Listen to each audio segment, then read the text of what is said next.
नमस्कार, जय महाराष्ट्र पब्लिक. तुम्हाला आजच्या थंबनेलवरून समजलं असेल आपण कुठे चाललो आहो, तर बहिरम. तर चला मग माझ्यासोबत तुम्ही सुद्धा.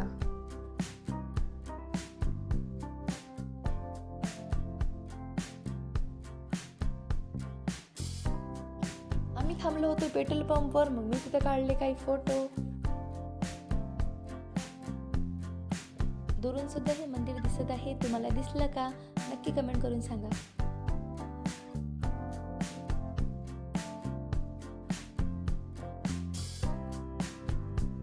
तुम्हाला दिसत असल्याप्रमाणे इथं गर्दी खूप आहे आणि या गर्दीत आपण करणार आहे दर्शन.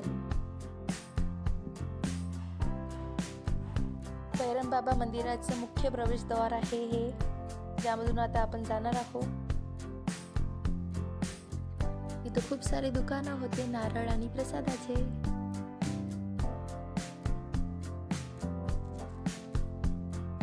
मंदिरात जाण्यासाठी दोन रस्ते आहे. एक म्हणजे पायऱ्या चढून आणि दुसरा म्हणजे सपाट रस्ता, म्हणजे त्यामध्ये पायऱ्या नाही आहे. आपण जाणार आहोत पहिल्या रस्त्यावरून म्हणजे पायऱ्या चढून. तर चला मग.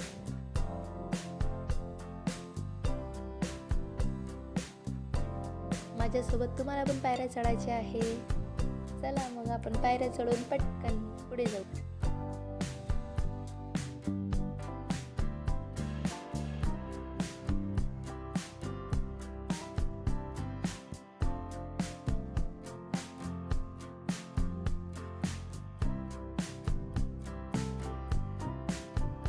तुम्हाला माहित आहे का या पायऱ्या किती आहे? माहित असेल तर नक्की कमेंट करून सांगा.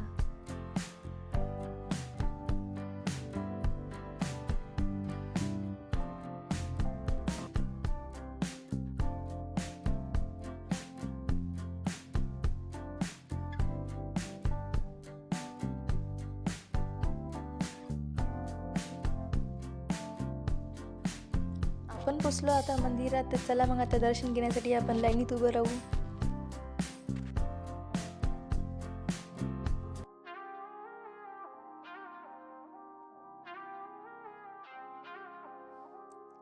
इथे खूपच गर्दी जमलेली आहे, कारण आज आहे रविवार आणि सगळेच जण दर्शन घेण्यासाठी इथे उभे आहे लाईनमध्ये.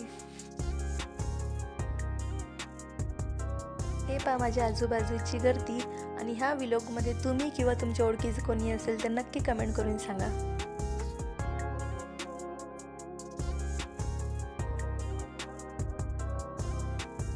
मी देवाचे फोटोज आणि व्हिडिओ व्यवस्थित काढू शकले नाही, कारण इथं खूपच गर्दी होती. दुसरं कारण म्हणजे इथे लिहिलेलं होतं मूर्तीचे फोटो काढू नका. तरी सुद्धा सर्वच जण फोटो आणि व्हिडिओ काढत असल्यामुळे मी सुद्धा व्हिडिओ काढण्याचा प्रयत्न केला.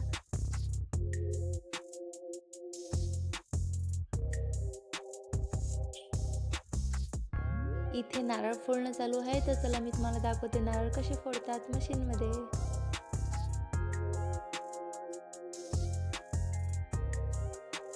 गणपती बाप्पा मोरया. अशा प्रकारे झालं आमचं दर्शन आणि नंतर आम्ही मंदिराच्या बाहेर केले काही फोटो आणि व्हिडिओ क्लिप. आता आपण पायऱ्या मोजत मोजत जाऊ खाली. आणि तुम्हाला पायऱ्या माहीत असेल तर कमेंट करा पटकन.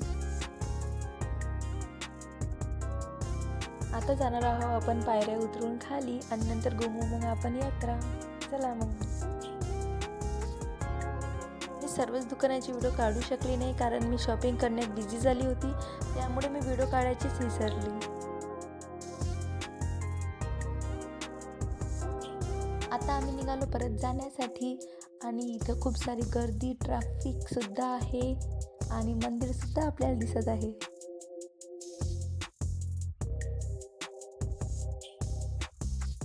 आता आम्ही चाललो आमच्या घरी. तर कमेंट करून सांगा हा ब्लॉग तुम्हाला कसा वाटला आणि बहिरमला कोण कोण आलं होतं. तर चला मग आता भेटूया नवीन ब्लॉगमध्ये. जय हिंद, जय महाराष्ट्र.